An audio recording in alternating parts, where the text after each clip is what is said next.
Olá pessoal, eu sou a professora Stephanie, estou aqui hoje para falar com vocês sobre as questões de inglês do Enem. E a gente vai analisar uma questão que, sinceramente, bastante gente ficou em dúvida, né? Será que você também ficou em dúvida com essa questão? Vamos lá então dar uma olhadinha nela. Bom, pessoal, essa questão, eu falo que muita gente ficou em dúvida porque eu ouvi vários comentários sobre essa questão. Primeiro de gente que olhou e falou assim, marquei a prova errada. Eu marquei inglês lá no dia da inscrição do Enem e agora apareceu espanhol. O que eu fiz? Teve gente que disse que chamou até o fiscal da prova e falou, olha, eu acho que eu tô com a prova errada aqui, hein? Será que era para tanto? Gente, olha só, a gente tem que observar que as questões do Enem, elas querem que a gente tenha uma noção assim de língua inglesa, mas para saber interpretar textos, né? Saber pegar as informações principais ali de um texto. E também sempre tem alguma coisa que é relacionada ao nosso cotidiano. Os assuntos que caem na prova são temas ali da nossa sociedade, discussões que a gente normalmente tem. E olha que interessante, o Enem não tem inglês e espanhol? Não é? São dois idiomas ali, duas línguas muito faladas, né? Então a gente observa que essa questão, ela queria que a gente refletisse um pouquinho sobre essa questão linguística, né? Sobre essa necessidade que a gente tem de aprender uma nova cultura, um novo idioma, e que são dois idiomas que estão muito presentes na nossa vida, tanto o espanhol quanto o inglês, não é mesmo? Então, vamos comigo aqui para o texto para ver se você ficou confuso nessa questão ou não, tá? Então, olha, começa pelo título, gente, Spanglish, né? Spanglish, a gente percebe que parece uma construção de palavras ali, uma mistura, né, de espanhol com inglês, né? Então, a gente já observa que o próprio título aqui traz essa mistura de inglês com espanhol, não é? Então, o próprio título aqui já era, assim, um spoilerzinho do que é que você tinha que pensar na hora de interpretar esse texto. E, novamente, esse ano de 2023 foi especial, né? O Enem gostou de colocar textos poéticos, né? Ele resolveu pegar esse gênero textual.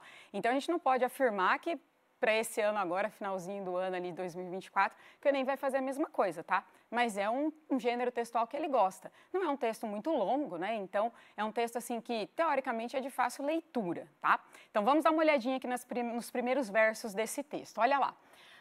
Pois estou criando Spanglish. Ixi, parou. Ai, agora deu problema aqui. Eu vou precisar chamar alguém que fale espanhol, porque eu não entendo nada de espanhol, gente. A minha pronúncia vai ficar horrível aqui se eu tiver que ler alguma coisa. Mas vocês perceberam que tem uma mistura? Não é? Mas é uma mistura que, olha, eu não entendo realmente, nunca estudei espanhol, acho lindo, mas eu não consigo entender espanhol tão bem assim, né? Eu estudo mais língua inglesa. Então, quando eu olho para esse texto, mesmo não tendo conhecimento de espanhol, eu consigo perceber o que ele quer dizer, porque é uma mistura, não é? Às vezes a gente não faz umas misturinhas assim, a gente brinca até com o chamado portunhol, que é a mistura da nossa língua portuguesa com o espanhol. É a mesma coisa, pessoal. É uma misturinha aqui de inglês com espanhol, tá? Então, lendo esse texto, você vai observar que ele vai falar sobre essa mistura de linguagens, né? Mistura de idiomas, até de culturas aqui. Então, vamos dar uma olhadinha no enunciado, ó. Nesse poema de Tato Lavieira, o eu lírico destaca. Então, aqui, ó, ele já fala pra gente do eu lírico, né? O eu lírico, pessoal, é aquela voz do poema, tá? Então, essa voz do poema está destacando o quê? Uma convergência linguístico-cultural, característica histórico-cultural, tendência estilístico-literária, discriminação cultural ou censura musical. Bastante gente ficou confuso e eu vou contar para vocês agora por que muita gente ficou confuso. Não foi nem por causa do poema, não. Era entender aqui as alternativas, não é? Então, ele fala de algumas coisas que são possíveis quando a gente está analisando dois idiomas. Essa questão, às vezes, até de uma certa censura de alguns costumes culturais, que uma cultura valoriza mais que a outra, que isso não é nem um pouco legal, mas acontece, né? Então, poderia ser um poema que falaria sobre esse assunto, poderia falar também sobre essa questão de estilístico-literária, mas a gente sabe que o Enem não vai tão fundo assim na literatura inglesa. Então, você não teria que ter esse conhecimento de uma análise ali, de estilo, de poema, de composição, para você compreender tudo isso. Você não precisaria conhecer quem que é o Tato Lavieira, por exemplo, para compreender esse poema. Não é cobrar desse nível, né, de literatura dentro da prova do Enem de língua inglesa, não é mesmo?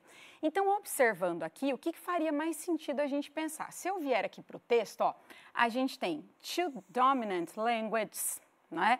Ah, olha que interessante aqui, ó, existentially wired. Então, ó, two expressions existentially wired to dominant languages. Então, ele fala que tanto o inglês quanto o espanhol são duas línguas dominantes e que elas estão ligadas, elas estão conectadas existencialmente. Esse wired aqui é um fiozinho que conecta essas linguagens aí. Aí a gente tem aqui embaixo, ó, las novelas mexicanas. Eu gosto. Se você não gosta, tá perdendo, viu, gente? Novela mexicana é divertido. E é bom que a gente aprende um pouquinho de espanhol, né? Então aqui já fala, ó, novela mexicana, mais para baixo que vai falar de música. Será que está falando de censura musical, como traz uma das alternativas aqui? Não, né? Está falando dessa mistura de coisas, não é mesmo?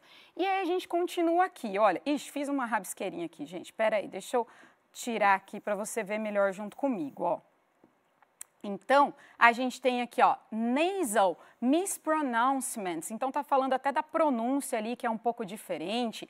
Standard English Classroom. Então, as aulas de inglês que são padrões, né? Spanglish is literally perfect. Olha que legal esse final, gente. Spanglish is literally perfect. Por que essa mistura, né, de espanhol com inglês é literalmente perfeita? Porque é assim que a cultura é. É assim que a cultura da gente, na hora de falar um idioma, funciona. A gente mistura tudo, né? Mistura uma palavra com a outra, mistura um sentido com o outro, cria palavra nova, como o próprio Spanglish, que é um neologismo, né? Uma criação de palavra. Na verdade, é até nome de filme antigo, sinceramente. Então, não vou nem falar de quando, não, porque vocês vão calcular a idade, deixa pra lá. Então, ó, observaram aí que está falando de uma mistura?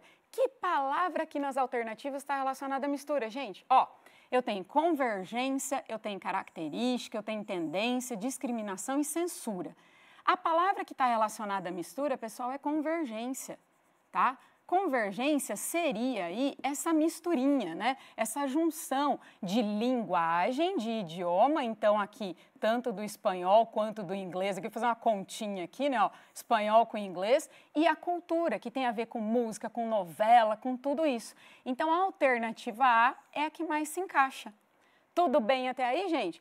Falei para vocês se essa questão ficou confusa. Sabe que muita gente me falou que foi por causa da palavra convergência. Achou um pouquinho difícil de entender o que significaria convergência. Convergência é essa mistura, essa junção de coisas, tá? Simplificando aí o sentido da palavra. Então também fique atento a essa questão de vocabulário. Uma coisa legal para você estudar para as provas, no geral, de qualquer tipo de avaliação que você for fazer, é melhorar a sua leitura. Então espero vocês na próxima análise e até mais.